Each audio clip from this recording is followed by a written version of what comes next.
All right, we are live with Aravind, and this is Arvind's first stream. So he is just going to be curious and dive into his rabbit holes. That's it, and explore Dive his into my curiosity. rabbit holes, okay. Yes, and for now, for however long, this is your laptop, and yeah, Okay, cool. comfortable. So this is pretty cool. So what should I? And you can use Whisper Flow, so just long press and be like, "Hey, how are you?"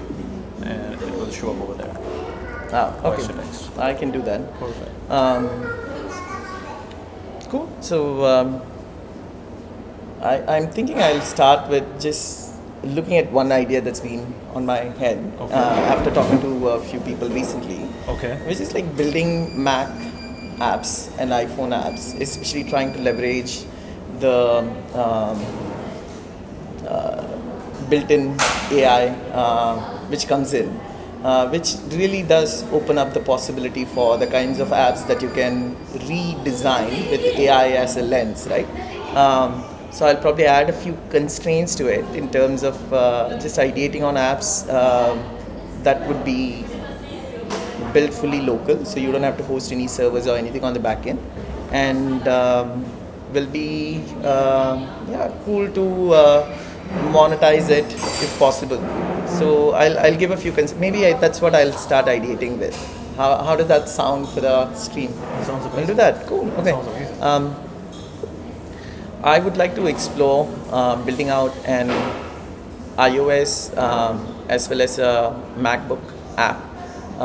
The constraints that I want to include are that the app should be fully local, in the sense that I don't want to have any servers running in the backend. It also then means that all the data and everything stays local and it's just private. I want the app to have some monetizability, as in something that really solves a pain point for which people might be willing to pay like $5, $10 or something small. I would like to reimagine. Oh, you have a call coming up? Sorry about No that. worries. Copy. Yeah, let's paste that, and the rest I can type it out. It's perfect. And we will close WhatsApp. So that's not an issue now. Okay, perfect. Reimagine existing apps to see if there is an opportunity for building something quick and valuable. So I'd say analyze the existing landscape, look at successful apps and what they may lack today.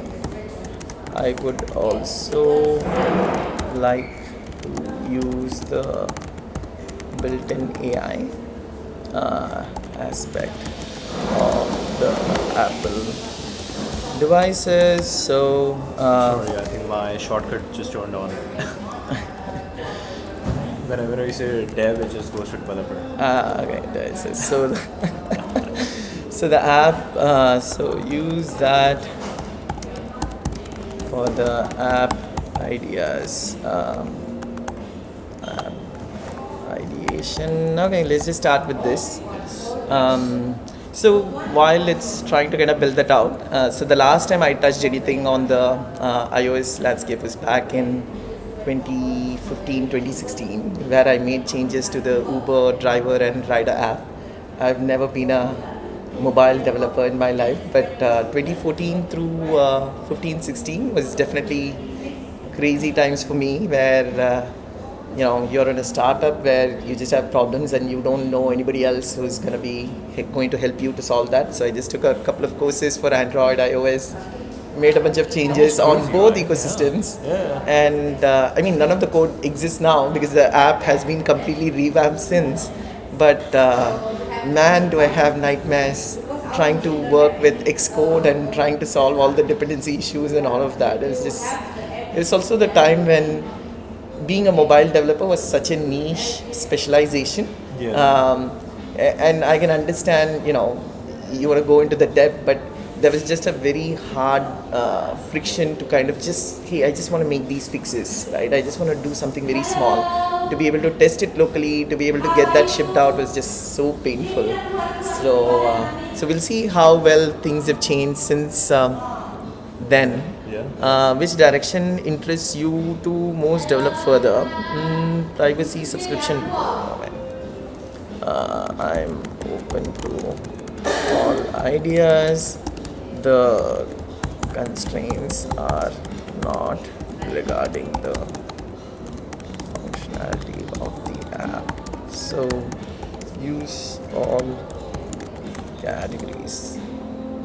What's the priority? The priority, I am not gonna build unless I know that this is a problem that exists and there is a strong need for a solve here. So possibly look at the pain point first and then monetizability. Don't care so much about defensible or unique. I think that will be something I can build over time or maybe not even worry about for now. How much Swift experience? I'm just gonna say new to it. Some can follow along maybe. Yeah. Okay, cool. Okay, so it's already given me stuff to do. I'll research the current landscape. Okay, on-device capabilities are strong as of mid-2026. Top lists are dominated by mature single-purpose utilities. Okay, I have a strong picture now. Let me do one more targeted search. I have enough to give you a grounded analysis. Here's the landscape. So free on-device. Yep, this I know. With no VPA cost, no cloud, no internet. Okay, multimodal image input. It can read screenshots, documents. So that's really cool. Screenshots is pretty cool. On-device vision tools. Okay, OCR barcode. That's also really cool. Okay, what's already ending and why it's hard to displace. Create unkeyable paprika forest. Tonal energy auto sleep. One job done excellently, often a one-time purchase, frequently used. These are unbeatable head-on. Opening is categories where incumbents are cloud dependent. Okay, what are the actual gaps? Cloud fatigue and forced subscriptions. Document PDF organization. This is a crowded but loud pain point. Every incumbent marks AI auto rename and sort, but nearly all process on cloud servers and charge subscriptions. Single most repeated complaint is digital junk drawer. That's user's brain remembers, but the device can't find. A fully local app that scans auto renames meaningfully, extracts key fields with a one-time price and a literal your documents never leave this device promise directly attached. Oh, this is pretty interesting. On-device meeting, voice transcription and summary. The note taker app is almost entirely subscription and largely cloud-based. Privacy first on-device note taker. Oh, that's pretty cool as well. Okay.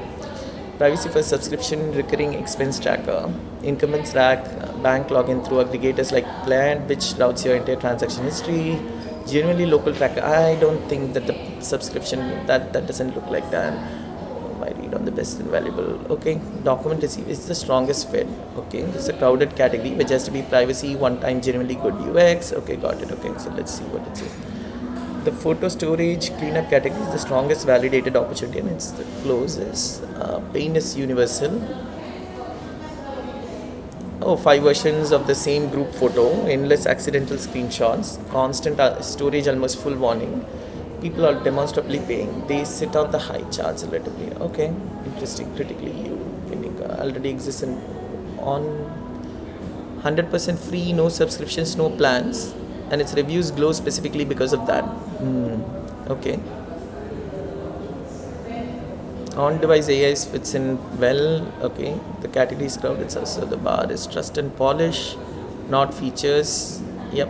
Guarantees the things. I think I'm good with that. So it's nudging me towards the photo things. Okay. The photo cleaner. Local first.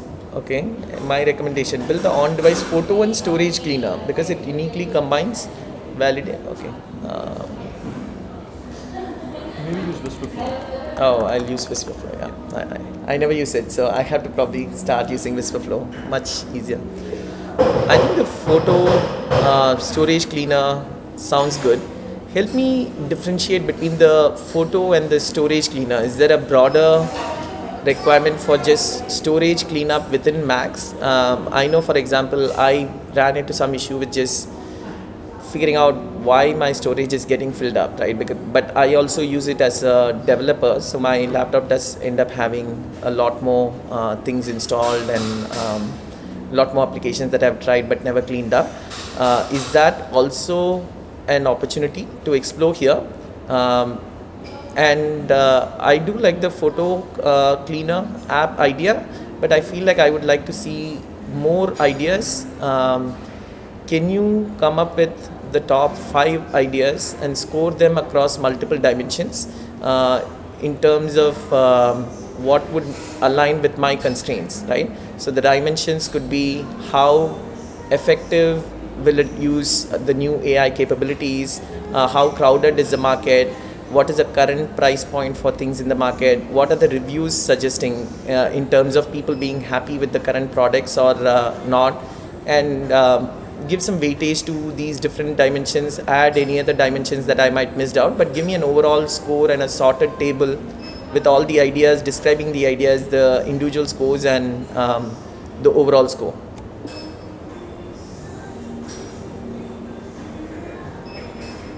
Awesome.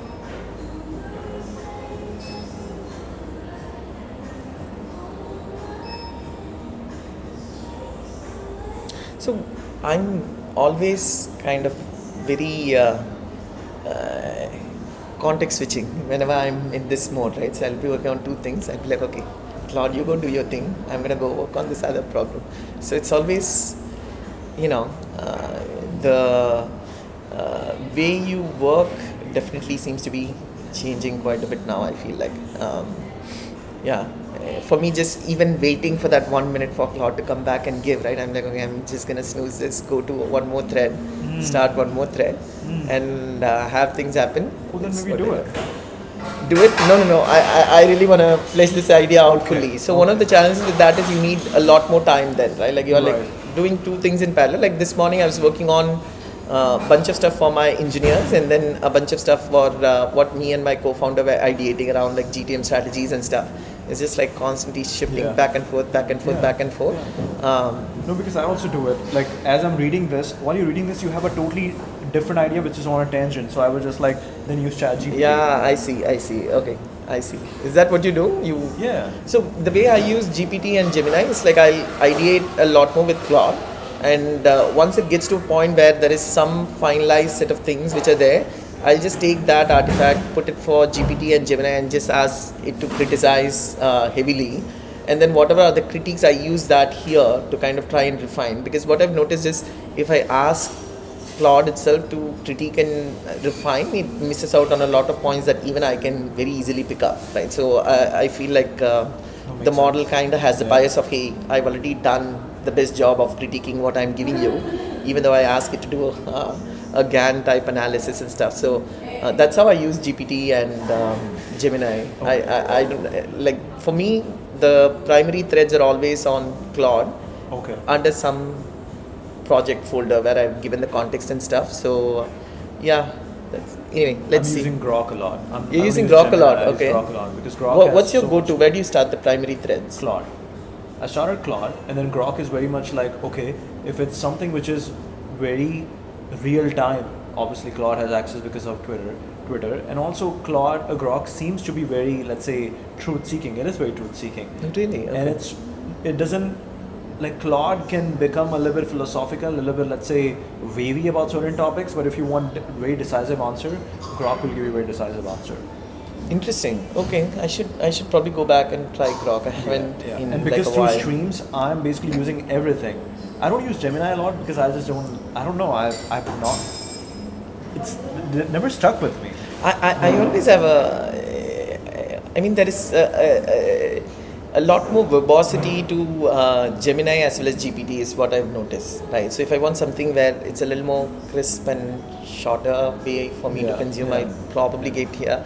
I think it's also the layout in which they kind of give this information out has changed quite a bit now. Yes. I don't know if I selected I prefer option A versus option B too many times incorrectly in GPT, but my GPT is like all like it'll give me like you know how you get receipts from CVS which are like notorious for you buy one item but the receipt will be so long. Crazy. So it's kind of like that. So I have to probably tweak my GPT preferences. I think I do But that's have what I like see. a master prompt or whatever we call it, which says that hey, be succinct. I've set that Yeah. up. But that's an I should probably go and revisit what else it has in its memory now. But That's really cool. let's go. Yeah. Anyway, let's see what it says. Photo cleaner versus storage. They are different products, of course. It's iOS first. It's about camera roll, duplicates near, duplicate bursts, blurry shots, screenshots. Pick the 8 best similar. I actually like the photo cleaner, especially just for the mobile, not even for the MacBook, right? Storage cleaner would be more Mac first. It's about your disk. Where did the 100 GB go? What's safe to delete? App leftovers, caches, all of that. Yeah, because I don't think I've seen a good storage cleaner app. I ran into this issue myself. So I'm like, yeah, this is actually not a bad idea to build either of those. Okay, the dominant incumbent Clean My Mac is the thing to push in against. It's subscription based, uses resent. Yeah, I don't use Clean My Mac. If that's the dominant player, like, yeah, that's bullshit. In the last few months, Clean Disk, Code Cleaner, Mega Cleaner, Dev Power Cleanup, they all launched several free or open source, all targeting exactly the Xcode derived data, node modules, Docker, cargo, developer cache problem. I see the generic cleaners miss. So Dev Cleaner as a standalone is real, but increasingly getting commoditized towards free. Oh, okay, pretty cool. I mean, I don't mind doing a free app. Okay. The photo cleaner is also interesting because I know a bunch of people who are constantly cleaning up their photos either because they are OCD-ish or like they just want to be tidy or they have space storage issues on the phone. And I think what might be interesting is a lot of times I also want the photos to be organized in a certain way where I can just look up, right? You can do a lot more with Google Photos, but then I have to constantly keep my Apple pictures in sync with Google where I can probably search based on location and other things. But even there, I think the search and other functionality is not as nicer as I would want it to be. A lot of times it still misses out on things that I would like grouped, right? I can see some potential there also to build. Okay, let's see.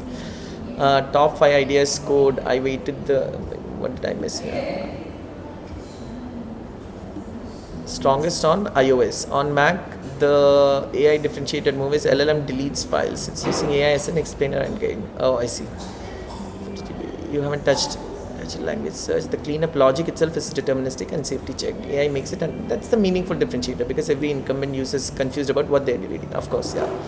I mean, there's just a note on how to use AI, I guess. I should probably spend a little bit more time to look at how good the AI is before building an app that relies on it. I'll probably dig into that next. But let's see the ideas. I need to put energy towards API deploying satisfaction. Build feasibility. Okay, fine. Your SIF level. Oh, screw that. Fits fully local constraint and pain intensity. Okay, that's the weightage it's given, which is fine. What other ideas? Cache cleaner, come on, just roll that up into the other one. File document. Okay, this going back to the document receipt organizer.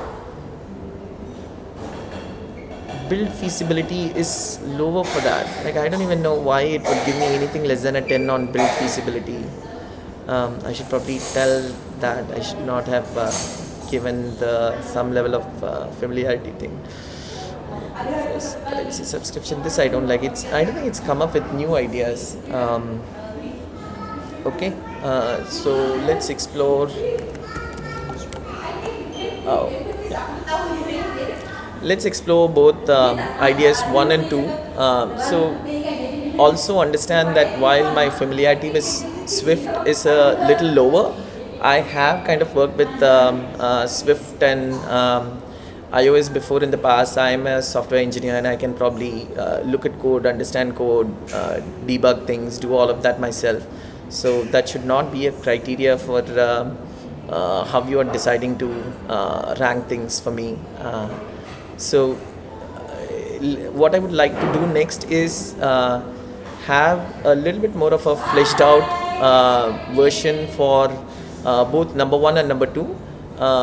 Number one, obviously, I just want to focus on mobile. I want to know what are the true gaps here. Probably also compare it against Android phones and the features that they have, which might be lacking in iOS with respect to photos. And for number two, I want to understand a little bit more about all these open source alternatives that have just come up, right? What is the adoption for them? What exactly is are they being monetized, not monetized? What are the features they are having? I feel like your number three is just part of number two. If I can automatically recognize that someone is also a developer because they have node modules and other things, I mean, I should just be able to roll that into number two. So I don't think number three is actually a different idea. I will just roll that into number two. Also, my overall goal is not really to make it like a very high monetization or something, right? I want to build a cool app that gets used. That's the primary purpose. And as part of that, if I can also monetize it, great. That's the framework. So flesh out both ideas one and two.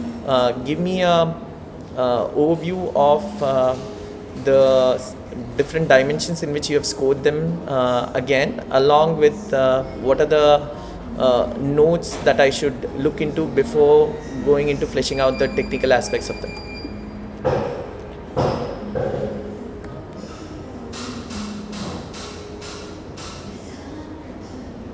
Whisperflow is really cool. I do have a lot of typing for my prompts, so I don't know why I haven't done this yet. I've just never been like a voice AI person before. So. You say more, you give more context, you give more specific context. Yeah, totally. And also, if anytime you wanna have like a side chat, yeah, you can do that. Command and this arrow.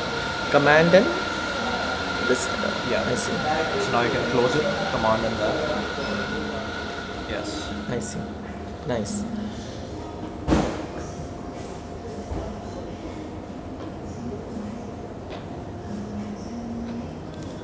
Photo stacks to keep the gallery clean without manual effort. The hard valuable problem is near duplicates. Slightly different shots of the same image where you want it to fix. This is where apps differentiate. Duplicate detection is where better apps separate themselves.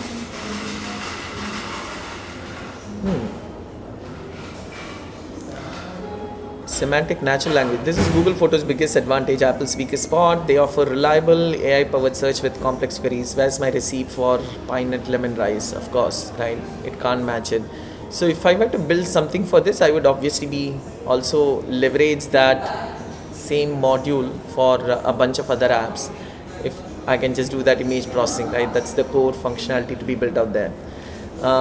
Best of group intelligence selection. Okay, picking the sharpest one. Okay, interesting. Okay, so two structural wedges. The trust of the business model. The category is genuinely hated for predatory monetization. Apps charging weekly $10. I see, without clear consent, making refunds difficult to the point that users lock. Yeah, I've been there for shitty SaaS apps before.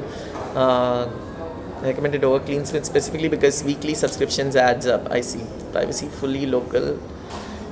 Your photos never leave your device is both true for you and directly meaningful here. What V1 should be a fully local cleaner that does near duplicate burst grouping well. Okay. The best shot selection you can trust with easy manual override, bulk swipe to clean, honest risk, crowded and spammy, low discoverability bar, high trust bar. Apple keeps absorbing features into native photos each year, so that is a risk for sure. How much you can automate deletion? Okay, the build is very approachable for me. Okay, that's fine. I have to then think of it as how long will this app be relevant? That's a dimension to look at. Max storage explainer and cleaner with dev mode folded in. Open source landscape is real fast growing, almost entirely unmonetized. Okay, you're right to fold 3 in. Here's the concrete picture. Space has a lot of interest. They are overwhelmingly free, open source, no monetization. Clear Disk is representative, most feature complete. It's MIT license free. Scanning 63 developer caches with zero network latency, network access. Oh, that's pretty much what I want to build. I should probably use Clear Disk myself and see what it says. Adoption is real, but still modest. Oh, I just What do you want to do? want to go add a new Okay. UI.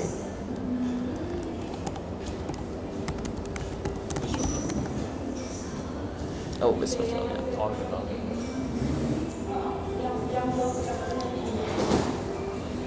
I just wanted to open the. You actually. I want to search. Yeah. Oh, okay. Yeah. Then you can go Google. For Google, you can just do command and enter. Oh, okay. Yeah. Otherwise, it's a default ChatGPT.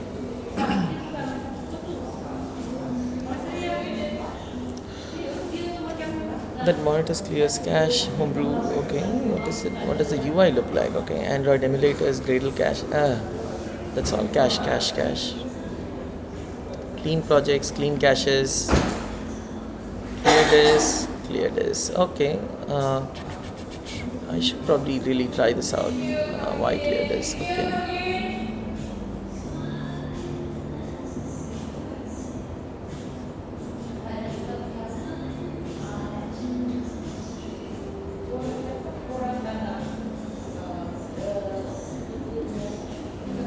Oh, this is really cool.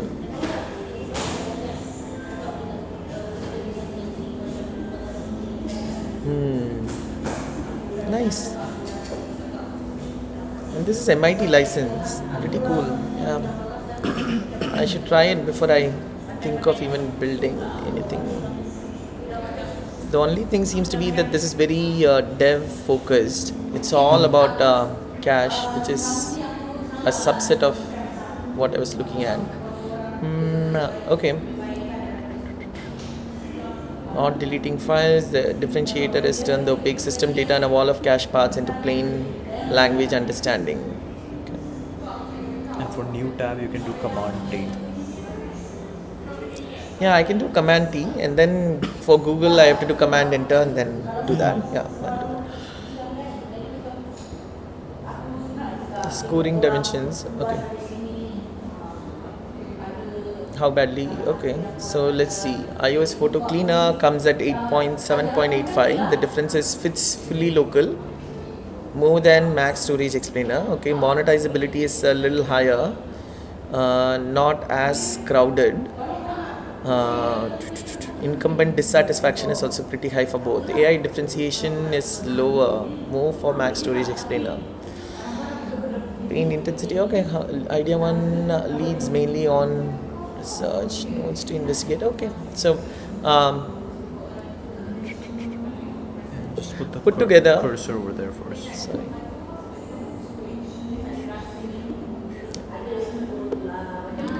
Put together a full write-up of the products as a PRD. Put together two separate PRDs, one for each idea.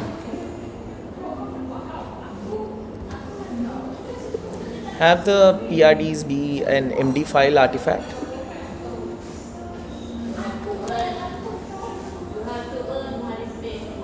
So now I'll switch it into two separate things. I'll flesh them out into separate ones.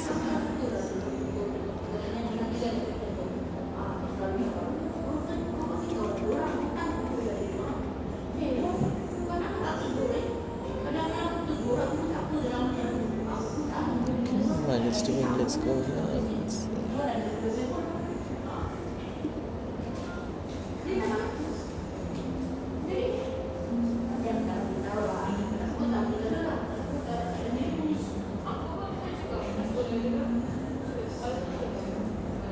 Nice. I mean, it's still missing a bunch, but this is pretty cool.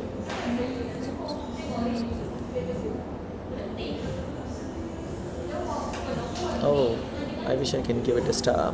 Looks cool.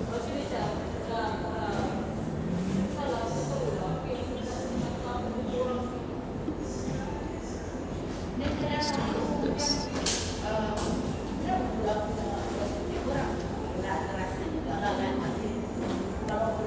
So this will be a new chat, right? Yeah, Claude. this is Claude, that is Chat GPT. Oh, this is GPT though. Yeah. Okay. I want one more Claude going. Oh, then- Yeah. Once the You can open documents are generated, I'll just have this maybe. Yeah. Voice.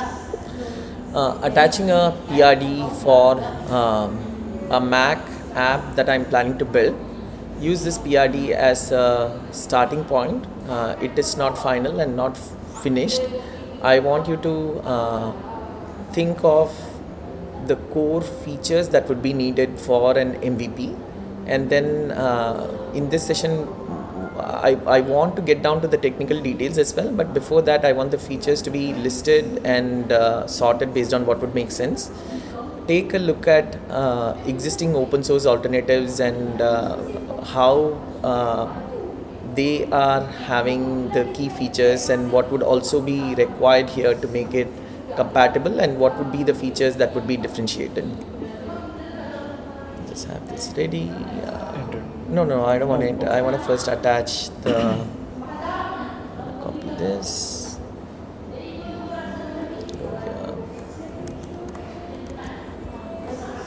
There we go. Okay. I'll get to that there. So let's just look at the photo cleaner.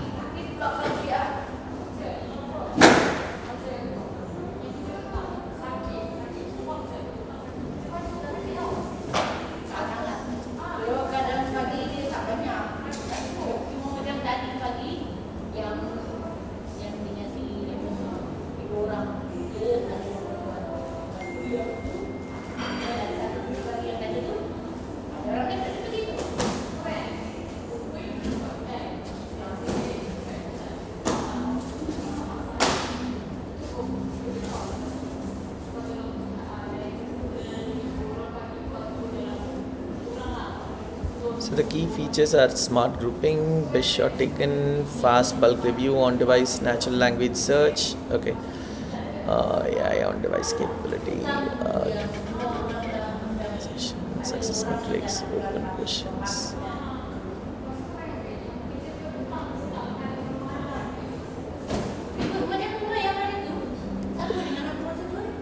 I want to focus on the iOS photo cleaner app now.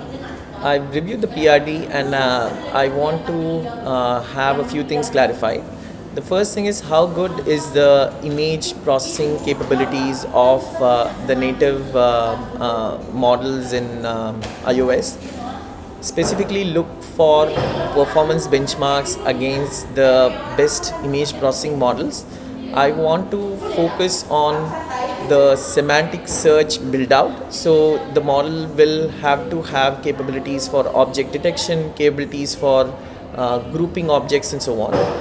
The second thing I want to understand is, for the semantic grouping of objects, what would be the best way to store them? Is there already existing storage options in iOS that are very well suited for a graph or a semantic grouping and storage? If not, what would be the way to have a technical implementation of those? The other thing I want to understand is the facial recognition aspects of it, and auto discovering those objects to names. Is that something that the local model will be able to do automatically, or is that something that will require additional training data or something that I have to pass in, which is available as part of the app itself?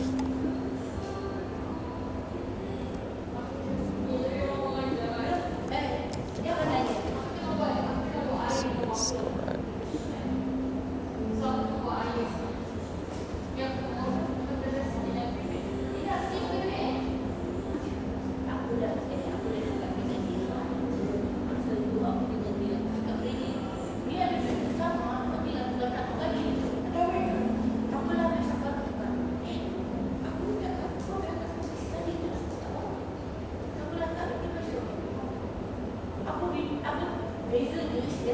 Interesting. Full disk access acquisition, TCC pub flow.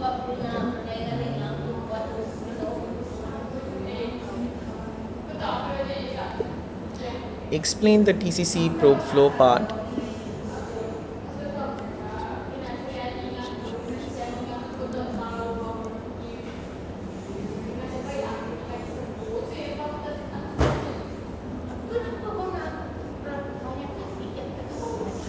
I looked at Clear Desk and really liked a bunch of aspects about it. It's very clear and simple in terms of describing what it does and what it doesn't do also, right? Is there a differentiation here also in terms of looking at similar features as what they have, but also expanding the scope to cover other applications and cache data from other applications, like you use WhatsApp web, you use Claude and whatever other apps, they also probably have a bunch of cache data, so it's less developer focus but a little bit more focused on other users as well. Now, is that even a legitimate ICP to consider here? Do people have problems with storage getting full issues who are not developers? Definitely explore on that aspect as well.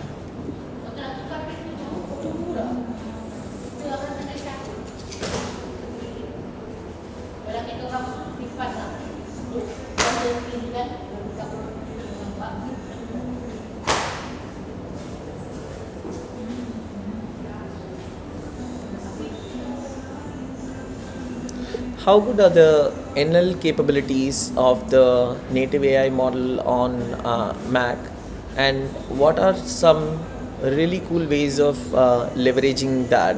I know that the default command center, like searching through files, indexes, that is also a little bit of a pain point for me personally on Mac. So, would like to know if that is also a pain point here, and possibly look at this app as not just the storage cleaner but a much better finder, search and cleanup type equivalent for MacBook.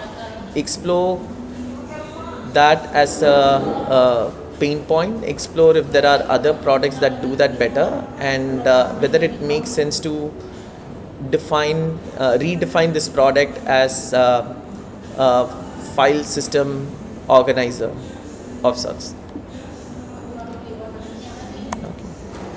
Switch back.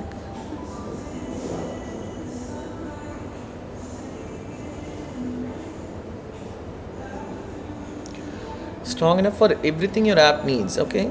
And you'll use two separate systems, which is the key insight. That is the on-device LLM, that is not your image workhorse. The vision framework plus core ML is, and it's mature, okay, for the tasks that matter to a photo cleaner. OCR text in images is effectively at parity with cloud. Okay, a decade-old OCR benchmark gap has closed. As of 2026, Apple's Vision framework matches cloud OCR services on normal documents with the caveat that degraded scans, facial thermal receipts. Oh, nice, cool. Classification, object and scene labeling runs locally via core ML with zero API calls, zero network latency, zero per image cost. The honest trade-offs versus cloud label is broader, more reliable across a huge label space. Okay. Multimodal model as a real vision encoder, 300 million parameter backbone on device replacement. That's what powers the image understanding in the LLM path, but you won't lean on it for bulk processing.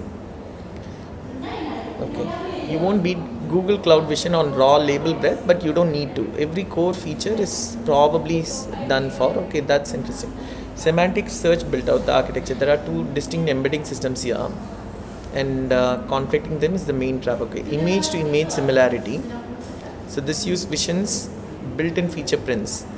VN generate image feature print request. Okay, gives you a feature print of the image, a digest as a numeric vector, partly via saliency and objectness. And images with similar context have closer vector distances, making it directly usable for grouping and duplicate detection. The best part, empirically validated thresholds already exist. Okay, developers found that a cutoff distance between 0.4 0.6 cleanly separates similar from dissimilar images, excludes pairs below 0.5 reliably, removes the quasi duplicates. Okay, that's the duplication, near duplication engine, no model training required. That's just, I have one picture, another picture, are they duplicates or not? Then there is text to image semantic search. Okay, dog at the beach. This needs a clip style model because obviously you need to be able to clip and find out the objects, I guess. Because Vision's feature prints are image only. They can't match a text query to an image. The proven on device pattern. Ship a clip model via core ML. I see. Pre-compute an embedding per photo, embed that text query search and nearest neighbor against the index. Someone built exactly this. Okay, text queries convert to a 512 dimensional vector compared against the pre-index 512 dimension image embeddings in an on-device database, returning closest matches almost instantly. Who built that? Okay. Help me understand the text to image semantic search mode. Who has built the existing model to help with automatically capturing and then performing the matches near instantly? Give me more details on that. I also want to understand how Apple's core ML is set up and what it would mean to build using that for my app. I have not used them before, so need a little bit more of a explainer in terms of how it works. I also want to understand what is the impact shipping some clip model will mean for the app size. How big would be the app? How big would be my photo cleaner app if it has all of these features roughly? So the pipeline is vision feature prints, grouping, deduping, clip embeddings, semantic search, OCR classification, meta filters. The on-device, it's only one important note, it's itself shipped on-device. Okay, that's fine. Your edge has to be better grouping cleanup. Okay, that makes sense.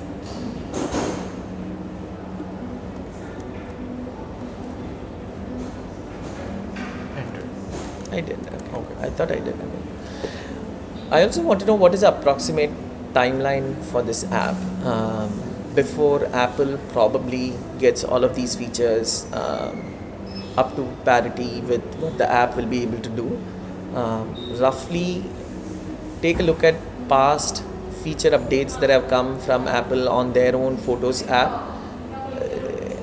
Probably scale it with the assumption that newer feature building is going to be more rapid and easier to do with AI, and put together a rough timeline where this app will actually be useful. Compare that with what would be the time frame required to actually have good visibility and discoverability for this app and get reasonable adoption.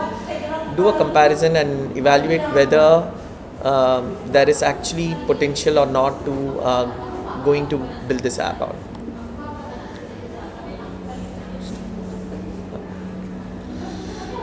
Storage for the embeddings.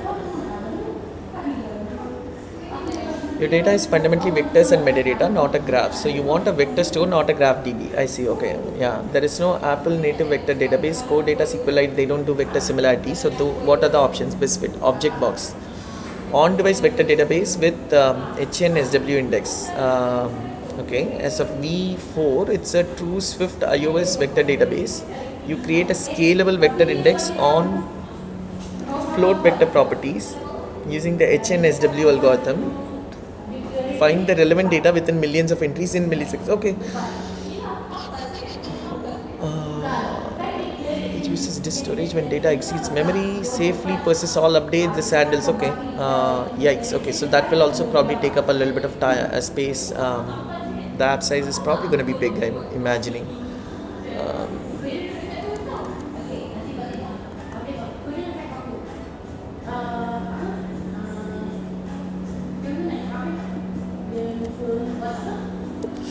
Consider that you also need the space for the local vector database and any other similar infrastructure that needs to be shipped along with the app.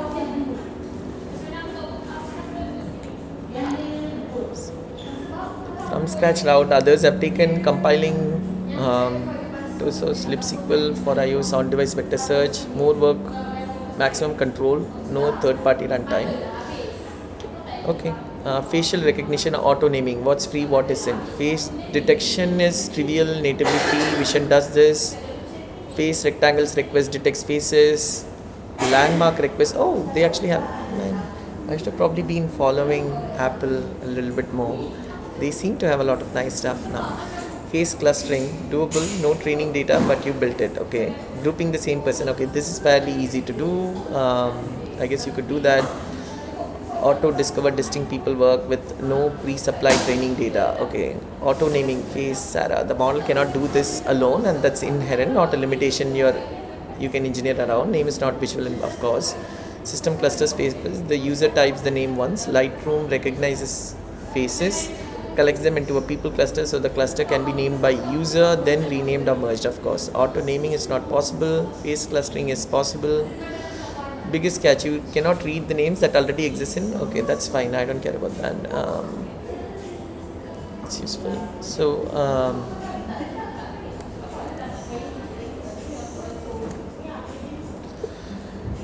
Apple's native face clustering, landmark detection, do those also allow for object detection like a dog or a chair, etc.? Then what was the other thing? Approximate timeline for the app. Okay. Also include the build out for this. If I have to make a quick MVP build out, will I be able to do that in a week? If not, what would be the timelines for a brief MVP build out and launch?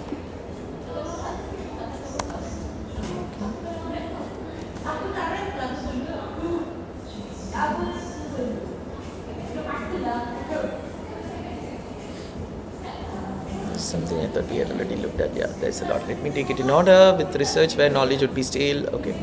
TCP Pro Flow. TCC is transparency, consent, and control. I see. Okay. That's Apple's permission system backed by SQLite database that records which apps have been granted with sensitive permissions. For a storage cleaner, the relevant one is full disk access. Okay. The problem FDA creates. Mac OS does not let an app ask for full disk access with a tidy permission dialog that it says, for example, for the camera. There is no API to trigger a FDA prompt. User has to go to settings, privacy, and then toggle your app on manually. Your app's only job is detect whether it has FDA and guide them. Okay, that's fine. I've done this before for other apps. The detection is the probe. There is no official do I have FDA API either. So the established pattern is an attempt to read a path that's only reachable. Okay, that's fine. If the read succeeds, you have access. If it not, you throw a permission. Okay. The pure Mac node from earlier is doing exactly this. It deliberately probes multiple gated paths. There are two reasons to probe several rather than one. Reliability bundle gating. Okay, that's the full flow on launch. You do that. Show the guidance screen. Detect the grant. Okay, that's fine. One important consequence for your architecture, because it can't be partial or scoped, you're asking for a very powerful permission upfront that makes the trust messaging not just nice to have but load bearing. You are asking a non-technical user to give a storage app the ability to read their mail and messages. Clarity that you like so much is partly because it's dev only and can sometimes lean on a narrower permission. Let me research. Okay, that's fine. Is the non-developer ICP legitimate? And it's arguably the stronger market. Interesting. The evidence is unambiguous. The places biggest space hogs on a normal person Mac are in dev cache. They are Electron and browser apps quietly hoarding. One real world tear down. Man, the smell is really good. Yeah. I'm getting hungry. One real world teardown found Chrome alone holding 8.5 gigs across profiles with the real cache mass living under application support. Application support definitely has a lot more than cache, that I know. The recurring theme across is how I freed space article is the same. Each app is individually reasonable, but collectively they are a storage catastrophe. Okay. Hardware decisions manufacture demand. As Pure Max author put it bluntly, Apple sells base models with, of course, yeah, this I know. Second, this is the part that you should, the existing tools split into two camps, both miss this user. The dev tools are explicitly dev only. The paid mainstreamers hide disk usage behind a paywall. Oh, okay, nice, interesting. So this actually makes it a lot more interesting to actually build. Okay. So the expanded scope, notice what it does to your modes, framing. It's not dev mode, but it's one cache attribution engine where dev caches are just one category among many. The mainstream user gets Chrome, WhatsApp holding 14 gigs of regenerable cache. The developer additionally gets, and derived data is holding 60 gigs. Same engine, progressively discourse. Okay. One caution worth flagging now because it's shaped the TCC discussion above. app caches and application support are exactly the kind of paths that touch sensitive user data. Of course, it's been shown to contain retrievable, of course, yeah. How good is the on-device model actually? What are the cool uses? On-device system model. The default free, fully local. Context window is small. 4,000 tokens. Fills quickly in chat like accumulation. Throwing an exceeded context window size error. You have to manage like memory in a low resource system. Apple explicitly warns against using it for code generation, math or factual Q&A. It's optimized for tasks, not trivia. Okay, fine. Private cloud compute model, new and relevant. A much bigger model with a 32,000 context window. Access through the same with Apple's privacy guarantees. This is your escape hatch when the on-device model is too small. Okay, bring your own LLM. The framework now works with nearly any LLM, local or server-based, if you ever want to. The critical design lesson from 26 guidance, the on-device model's real strengths are structured extraction, classification, might be enough for me. That maps almost perfectly onto what a storage explainer needs and away from the weak free text NLU query I warned about last turn. Concretely good fit. Take a deterministic scan, have the model produce a plain language summary and a recommendation, of course. Classify an unknown folder into safe, caution risk. Okay, these are extraction classification sweet spot. Yep, bad fit to avoid. What got big this month? As a free, of course, I won't do that. That's stupid. The guardrails are also clear. Okay, this genuinely cool, defensible use that falls right into the model strength, guided generation. Instead of model writing prose, you have it emit a category. Okay, so this be a better finder. Mostly, no, there is a sharp version. That's yes. Fast, free keyword and metadata. Raycast is free. Yeah, I tried using Raycast. I've not been a fan though. Launcher extensions, huge ecosystem. Gap it leaves. Keyword only no meaning. Weak in the system folder. Okay, the key finding. Search by meaning, not file name. Gap you would want to attack is already being filled by semantic search tools. I see. Whose pitches that? Spotlight, Alfred, and Raycast. They all search file names and keywords, but not the meaning. Okay. And the launcher space is mature, beloved, and partly free. Walking into the better finder means fighting Raycast for power search. Okay. There's a precise reframe. Not a better finder for everything, a better finder for the stuff that's eating your disk. The thing Spotlight is genuinely worse is exactly what you have to index: large, old, forgotten files buried in library. Okay, so storage explainer. A safe cleaner with the NLP way to find and act on space hogs that finder can't see. Okay, fine.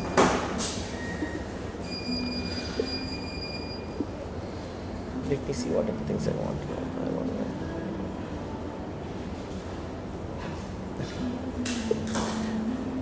Let's try and flesh out the app a little bit more. I want to have the overall goals and non-goals explicitly captured, then talk about the list of features and the user stories, and finally have a technical detail section where you kind of give me an overview of what would be the technical what would be the components as part of the architecture that would be built out here. Also include kind of like an implementation timeline framework of sorts.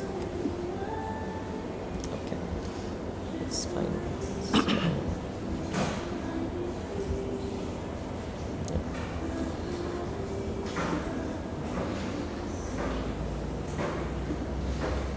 Whether this app is worth building at all, let me research the specifics. Okay. First, the clip question. Who built the model? How the nearest did magic? Clip is the foundation. Apple already ships.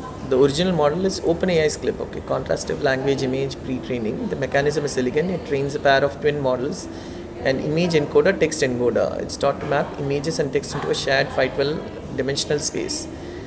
It learned this from a I see. Okay, so that's scraped from the internet. It's a self-supervised way, mapping both modalities into the same space. The payoff is that all vectors are 512 dimensional in the same vector space, so similar images sit next to each other. Index once every photo is run through the image encoder ahead of time, and it's 512 dimensional vector is stored. I see. The pattern is to pre-compute images for the image database, storing them in a vector database, and at runtime compute. Okay, search instant. Only the short text query gets embedded at search time. The model you would actually ship, Apple's mobile clip. This is the critical find. You don't need OpenAI's heavy model or to train anything. Mobile clip is Apple's own implementation of OpenAI's clip, optimized for Core ML and iOS. Available free on Apple's GitHub and Hugging Face. It's genuine. I mean, I'm sus about that in terms of how good it is. It's genuinely good. The smallest variant, mobile clip, so matches OpenAI's with B16 zero shot performance while being 4.8x faster, smaller. Ships with SOS 1 S2 B variants covering a range of size accuracy trade-offs. I see. Okay. Okay, cool. How Core ML works? They explain it since I haven't used it. Okay, model is a file. Of course, that's a model file. Okay, that's the image encoder. You drag it into Xcode. Xcode generates a Swift class to call it. No ML expertise required at the call site. Conversion. It's a one-time if needed. Models from PyTorch, Hugging Face are converted into Core ML format. Yeah, that's fine. It runs on neural engine automatically. Okay, Core ML sits on top of hardware. Now it's the math. To be best available unit. Okay, gets to the GPU CPU without you managing it. That's why Apple's Vision framework runs entirely on device using Core ML. I see. Okay, Vision versus Core ML. Apple's Vision framework is a higher level wrapper for the common image tasks, often no model file needed. It's the lower level engine. Okay, I get that. What building with it means for you concretely: add the model file, write a small wrapper to feed it, and then get back a float vector, and then store and compare those vectors. The standard Swift app work. Okay. Feasibility is proven. One developer integrated OpenAI's clip into the iPhone specifically because photos couldn't find my girlfriend taking a selfie at the beach, loading encoders in Swift and computing. Okay, fine. App size. Oh, okay. Now this is where, yikes, things get interesting. Mobile clip is 40 to 50 MB. If it goes to S2, then it's 150 to 300 MB. Vector database is small, okay, relatively, not too bad. The library binary grows with the library, but okay, not app size. Your app code plus UI assets, standard Swift UI app. Okay, total app download realistically. It's quantized. Actually, I'm going to go and do one more thing here.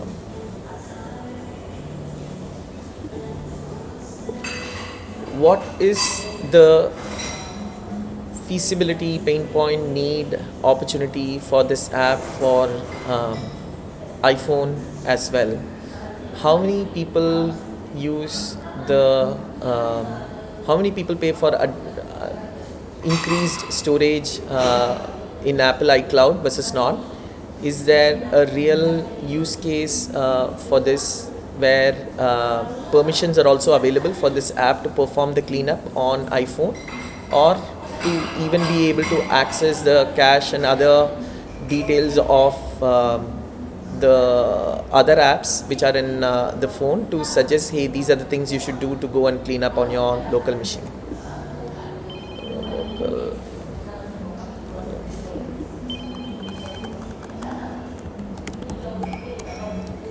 Let's come back here.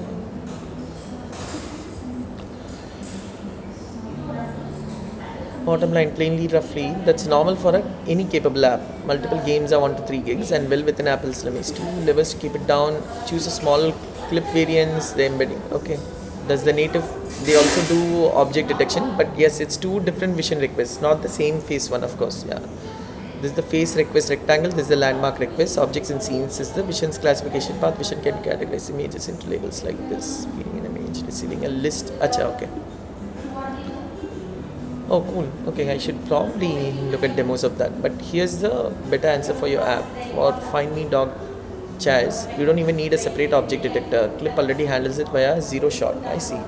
Because Clip max takes images to the same space, it does zero shot classification, meaning it can easily classify images it has never seen before with same good. So dog, chair, receive, they all work through the same semantic search index.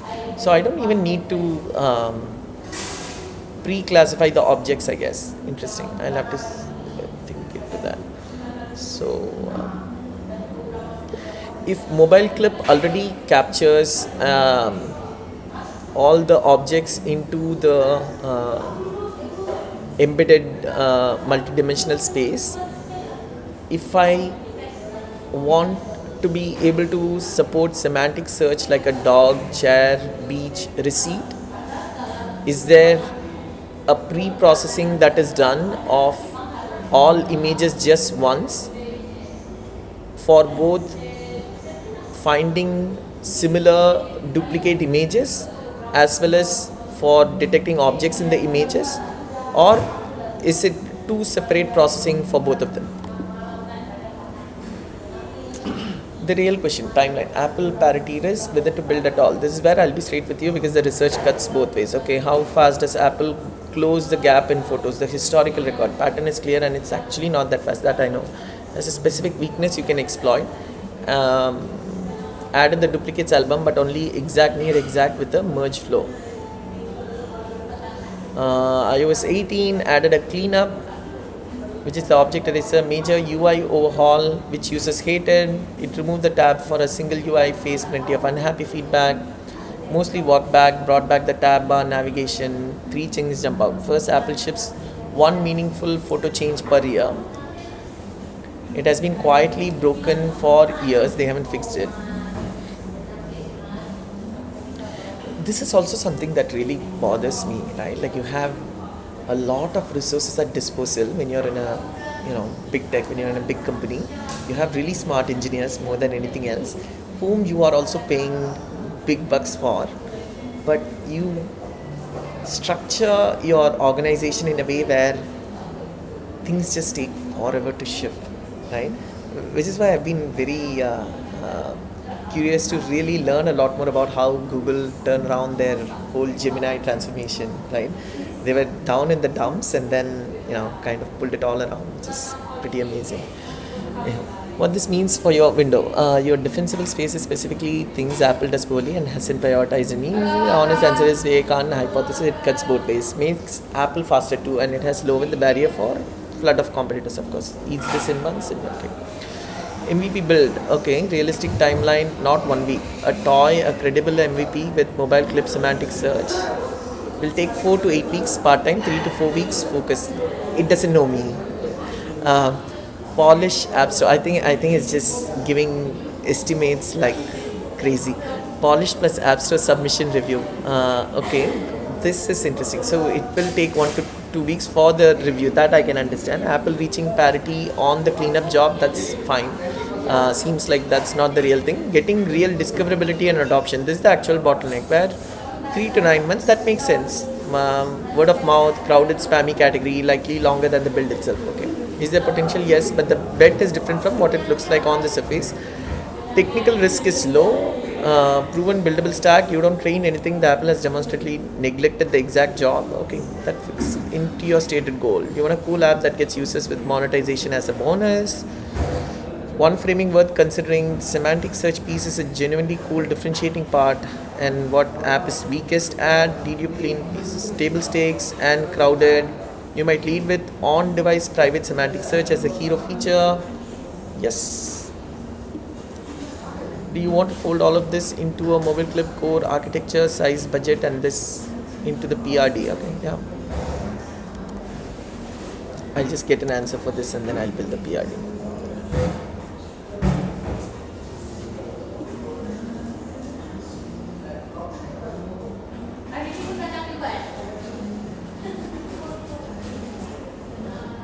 iOS is a fundamentally different, much more hostile environment for this kind of app than macOS. iOS is technically hostile, this entire product concept, and the demand you're pointing at doesn't actually flow to a cleaner app. The core thing your Mac app does, reach into other apps, caches, releases, flatly impossible on iPhone by design, of course, with no entitlement that unlocks it. And the people pay for iCloud plan is, since your sensing is real, but largely uncapturable because it's a different problem. Okay. Can app ever access or clean other apps' data? No. There's no full disk access. This is why iPhone Cleaner in App Store is, to be blunt, doing something other than what its name implies. Security guidance is explicit. It doesn't let other apps eat. Of course, yeah. It confirms this. They work entirely on one data type a third party app is allowed to touch your photo library. I see. So we're back to what the other app was anyways doing. None of that goes to iPhone. Is there a real demand? Yes, but it's aimed at a problem a cleaner doesn't solve. iCloud storage is by adoption single most popular paid service. Ahead of Apple Music, Apple TV, yeah, sure. And the reason they pay exactly is the friction you're sensing, gives only 5 gigs free. I mean, I use the iCloud plan basically for this. But here's the trap, demand is not about on-device junk. When someone's iCloud is full, it's because their photos and videos are large, they want them backed up. I see. So basically it's saying go video and images anyways. Is there a legitimate iPhone use case? A narrow one. Photo video library management, guidance not action. An app that explains iOS storage and tells the user what to tap in settings. Neither of this is compelling enough. Don't build the iPhone version, take your Mac app, good deep explain actionable cleanup of the system is precisely what. Okay, cool, this is fine. Let's actually look at the spec then. What did it do here?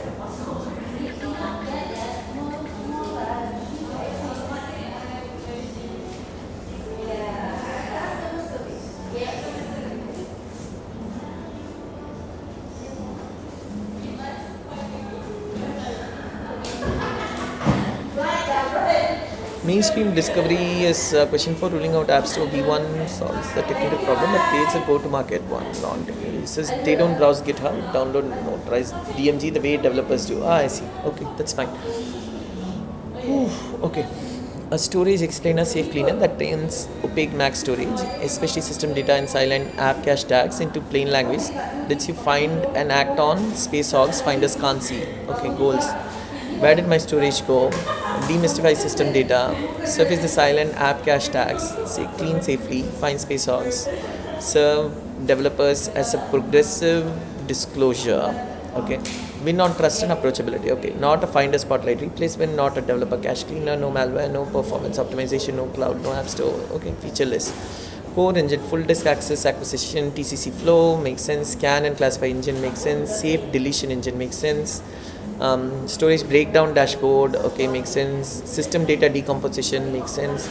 Plain data, plain language explanation layer, okay. Safe cleanup, categorized review first cleanup, okay. Snapshot management, one high value system data action, no GUI does well. List and delete, time machine, local snapshots. I see, interesting, okay. Recovered XGB feedback, tool is running warnings, space hog finder, NLP assisted query, biggest things I haven't opened in a year. Okay. Developer mode, progressive disclosure, dev environment auto detect, high value dev cache coverage, okay. Cross cutting across tiers, trust surface, storage forecast, okay. Explicitly deferred, consider integrating, not rebuilding. App leftover, often uninstall. Either integrate the pattern later or skip. Do not reinvent for MVP. Okay. Free text conversational queries, language file pruning, app lipo. Okay. User stories. Okay. Persona mainstream user. Disk is full. I have no idea why. Sees the scary. I want it broken down, name pieces. Someone who wishes this. I want to know which app caches are safe to clear. I want to go through as a privacy. I want to guarantee that nothing leaves my machine so I can trust as someone who burned my subscription cleaners. Okay, so that's the persona A. Persona B, find my lost stuff. User, the search reframe. What's the biggest thing I haven't opened in a year? Large files buried in places spotlight doesn't index. I want each found file explained. Interesting. I mean, some of these personas are also a little harder to really imagine because you tend to have a very developer engineer mindset, right? Like, so have to go back to, okay, someone just bought a Mac without ever having used a PC or any other device, not really tech savvy, and doesn't even change the defaults that Mac comes up with, right? Like every time I have to do something on the map, I have to change Finder, system preferences, a whole bunch of things. So I can really see how these are hard for people who don't do that, and I can imagine that being a large category for sure. Developer, I have to detect my dev environment, drowning in derived data node modules. I want to be warned when Xcode is running before. I want dev caches presented as one category. Got it. Okay. Cross cutting. I want to grab full access. UX recovered XGB counter. Okay. Got it. The architecture is you have the UI layer, Swift UI. Yeah. There is the explanation part. That will probably use the foundation LLM models for the narration. There is the query router, where is the NL phrasing filter on demand model comes in, and there is the code domain, which is the scanner classifier. There is the risk engine, snapshot manager, interesting, and then deletion engine. Okay, system access level. This is the TCC probe. Okay, cool. This I can look into. Explanation layer, UI layer, implementation timeline. Okay, what's it saying? Phase 0, validation spikes. Answer the 3 questions that can kill, reshape the product before investing in UI. On real machines with bloated system, what fraction is attributable, actionable versus opaque? Okay, spike B, distribution FDA spike, confirm, notarized distribution. On-device model quality probe, field, real aggregated scan summaries to foundation models. Exit criteria, all 3 are answered, then it shapes the go, reshape, no-go decision on the explainer differentiator. Okay, makes sense. Then there is the core engine, no AI, no polish, deterministic, it's the scan, classify, delete, core. Then you have the plain language based differentiator. Explainer, mainstream users came for. Okay, so this is where people give that. You talk to the LLM, get the data, exit criteria. A non-technical user understands that there's storage and system data breakdown without any help, and the app degrades gracefully. Okay. Then there's the safe cleanup UX. So you do the review first, end to end, and for a real human. This is the MVP. A mainstream tester completes a full scan, understands, reviews, clean, recovered X much, and then trusts it, ship candidate. Okay. So that's the MVP part. Then this is all additional. Find the space hogs, find latency. This is the credible power user part, and then storage forecast, data attribution, refinement, all of that. Okay, cool. This is the biggest market. Okay, I think I'm all set to build that app.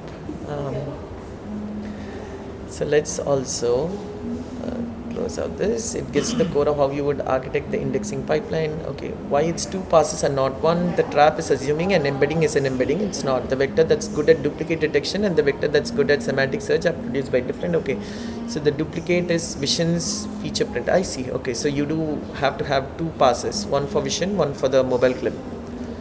This vector lives in the shared 512 dimensional space. It's the entire point of clip. Okay, so they are not interchangeable. You can't take the clip vector and do the dedupe with it.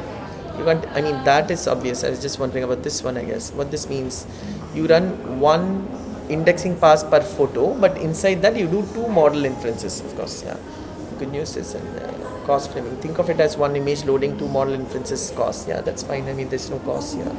So one thing worth deciding early, you could try to simplify to a single model. 2 honest options to consider, but I advise against both for V1. Clip only, drop the feature print. Simple 1 vector, but your duplicate burst detection goes noticeably worse, and that's your feature print only, drop clip. You lose semantic text search, which is your hero differentiator, defeats the purpose. The 2 it's the right call precisely because each model is doing the job it's really good at it. Okay, yeah, sure. Whisper flow. Let's go ahead and build up a PRD. I want to have clarity on what are the goals, non-goals. I want to understand what are the features just as a simple bullet point list and the user stories. I also want to understand a little bit of technical details in terms of what would be the size of the app. Assume that we will need both clip as well as feature print, and recommend for MVP as well as say a V1 and a V2 of the product, right, where both the clip model can be improved and more features can be added as part of an MVP and a V1 V2. also include a general breakdown of the technical components as part of the architecture.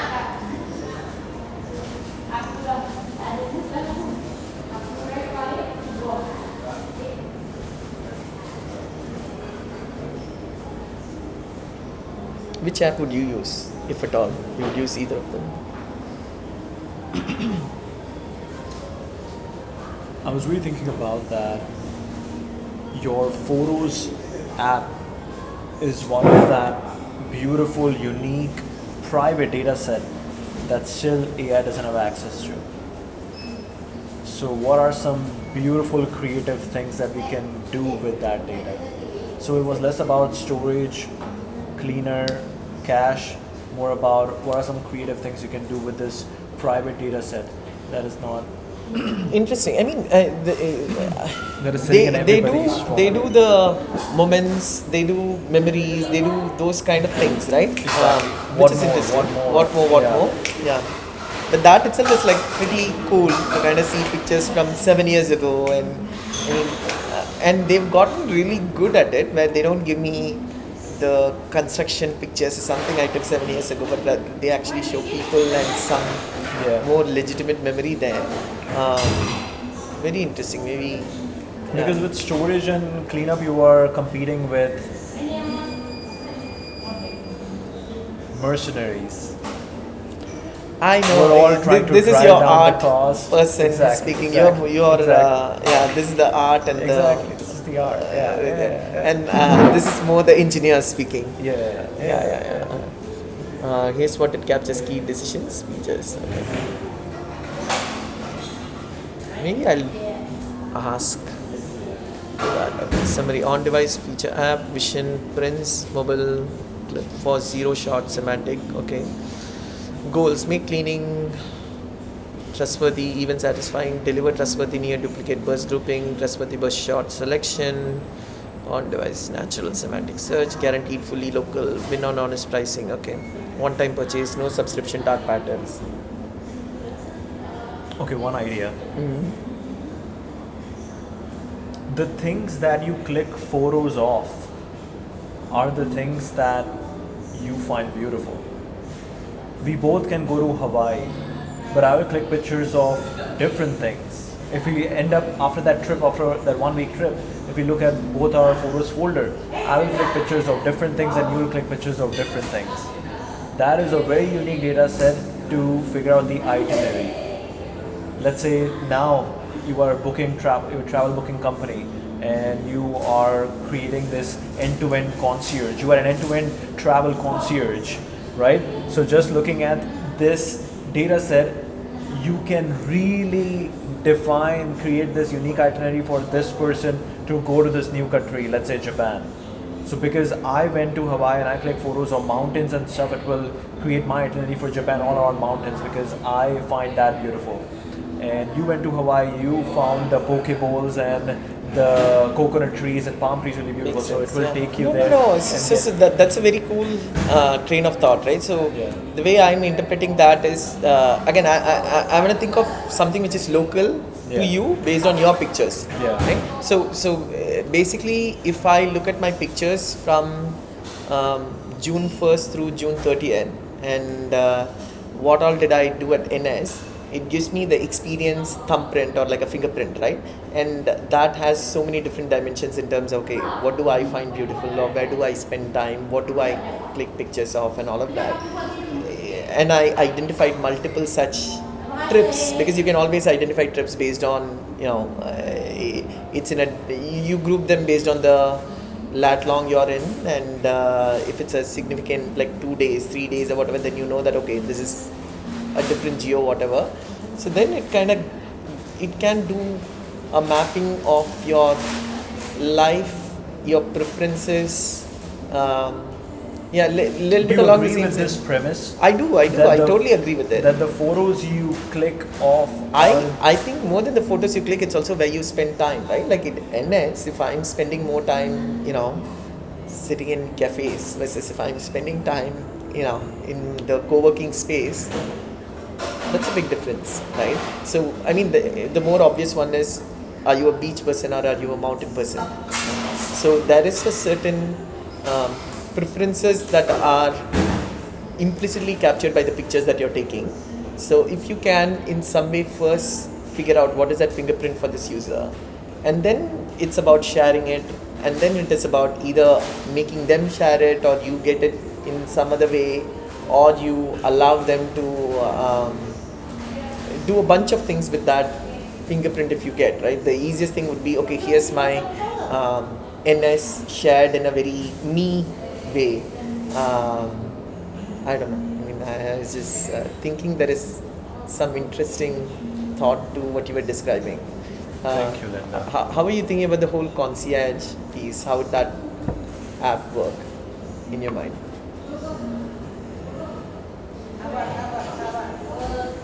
I mean, on a very simple, most efficient way would be that you upload in this private AI, you upload your photos, or not, you just connect your Apple photos, and you are like, okay, I'm planning a trip to Hawaii. Plan. Plan a trip to Hawaii. I would never do that. Why? Because of privacy. I don't want all the pictures there. I want to select pictures. But I see what you're doing, what you're saying. That's like you open, you select, hey, these are the pictures from my trips. If we can organize the trips automatically, right? I go through the app, I look at what trips you have taken and try to build a fingerprint of sorts. Hey, here's your trip persona. Here's your trip preferences. And then you say, okay, upload it to the cloud and say, now use this to create, or basically say, use this to create an itinerary for my trip in Hawaii. That's what you're saying. Interesting. I mean, that's very doable actually. You don't even need to upload anything anywhere, because I will just look up from your pictures. The first thing to do is classify it into like trips that you've taken. And then I look at the location coordinate, and then I look at, okay, what is in that location? Is it a beach? Is it a mountain? Is it a cafe? Whatever it is. And then kind of map those into preferences, and then be like, okay, I need to go to Hawaii. What would be a good itinerary where these things are all going to be there, right? Interesting. Very, very doable app. See, that's the app you should be building. You are the engineer. I'm the artist. You're the artist, I'm the engineer. See how that's our clearly the collaboration. roles have split now. Goes just less. Scan library. Okay. User stories. I want to scan library, see how much space I get, so I could know it's about 9. Oh, interesting. Okay. Cautious user. Okay. Technical architecture to model burst. This will be the indexing pipeline. Get that through, get the face embeddings, get the semantic vector pushed out. Does zero image processing, only the text query is embedded. Okay. Storage, you need the vector metadata storage. No graph DB is needed. Okay. Embeddings are user generated. Model, special model, core ML, mobile clip, photo kit. This gets you the read access and deletion. Okay. Foundation models only need to. This we kind of looked at. This is fine, normal for a cable app. Trust with no clip yet. Okay, so for some reason it keeps pushing clip out to V1, although I feel like this might be the MVP I would want. Success metrics, activation, percentage of installs, reclaims space, mitigations, crowded spammy category, discoverability is a bottleneck, Apple parity, that's fine. I think this might be the biggest issue.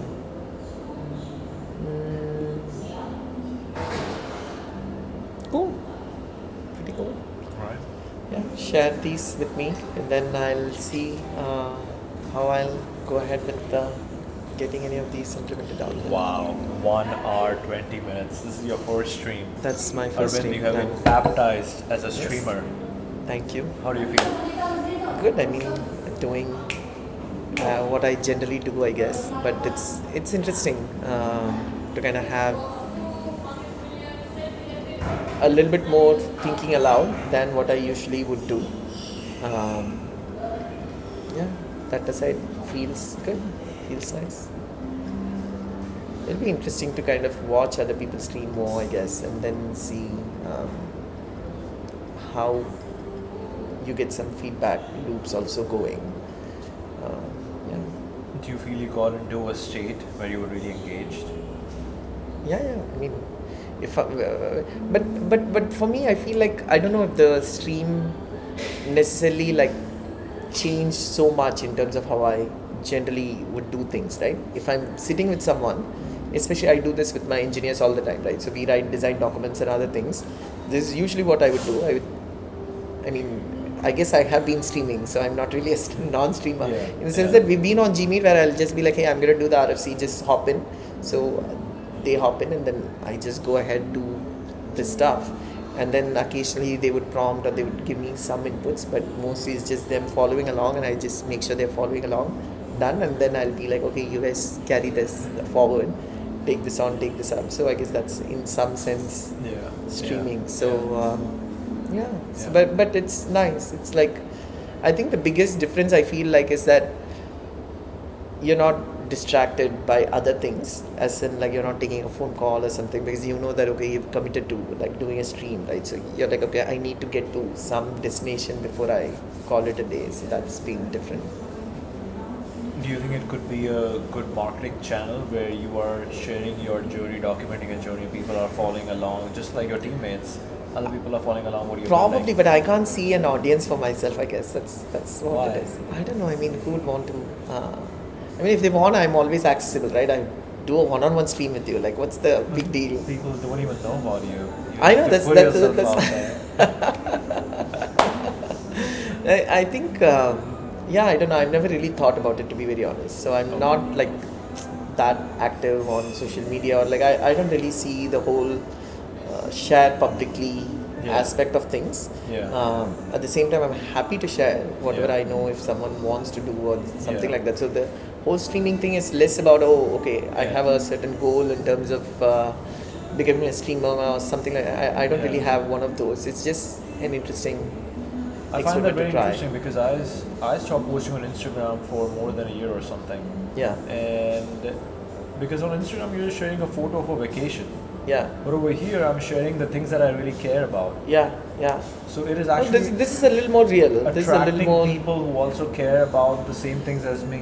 I see. Okay, Building I a see what you're saying. strong community where this feedback loop is going on around the world. But you're doing something more, right? You're actively not really recruiting, but also kind of recruiting like-minded people to be part of this, right? So there is an inherent goal, might be a strong word, but there is an inherent feel for building a community of like-minded people to join in this streaming and other things that you have, right? That comes from within for you, and that probably also comes in because of a bunch of, I mean, obviously there is a generational thing. There's probably like things that you've done before similar to this that makes you feel like, hey, this is a way I get into a zone, and you have probably gotten a lot of value out of doing this, which I'm yet to fully realize, internalize probably also, I would imagine. Yeah, I can also imagine like because now we are so remote. Earlier, when you were in an office and you had very specific roles, and okay, you are part of this big organization, you have this Not too title. big anymore, but yeah. Right, you have this title, and people come to you for this. You kind of knew, like you had your community, and you knew people knew you.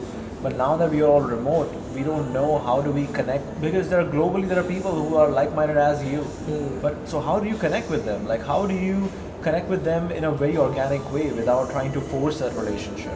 So you kind of have to become like the lighthouse where you are shining with your stuff, and people are like, oh yeah, this is a light that I'm attracted to. So I will come and I will check it out. Interesting. No, I think very honestly, I don't think I've thought about streaming as a educational or like a very social kind of like a engaging aspect, mainly because I've just never done that. Yeah. That's Yeah. mostly what it is. But I can totally kind of see that, right? Like there is a big teacher in me where I feel like, okay, I do have a lot more people coming in or asking questions and stuff, but if it's within a structured course kind of like a setup, it's very different from what I can see streaming allowing it to be, right? A little bit more informal, a little bit more free form, a little bit like, hey, this is Yeah. what it is, I'm hanging out, I'm doing this. you can hang out with me type stuff. So It also really develops your muscle of curiosity. Like today, you found some things that maybe you might have not come across. I don't know. There were some questions that you might have asked Yeah. that you might have not asked in your normal work routine. I mean, this whole thing was just an idea that I wanted to flesh out, and I was glad was able Yeah. to flesh out. I think the stuff that I didn't plan for and I found it was like, I should probably do this for Yeah. flow. I should do a Yeah. few other things to Yeah. be a little more efficient. But yeah, I should probably also learn what you do for your streaming setup, how you. This is my setup. You experience my setup. No, I mean like what software, what do you, how do you OBS. publish, what do you do, all of that stuff. Yeah. I just stop it's on my YouTube. Oh, okay. That's it. Yeah. So yeah. Cool. This is Yeah. it. All right. Cool. All right. We'll end Cool. the stream. Thank you.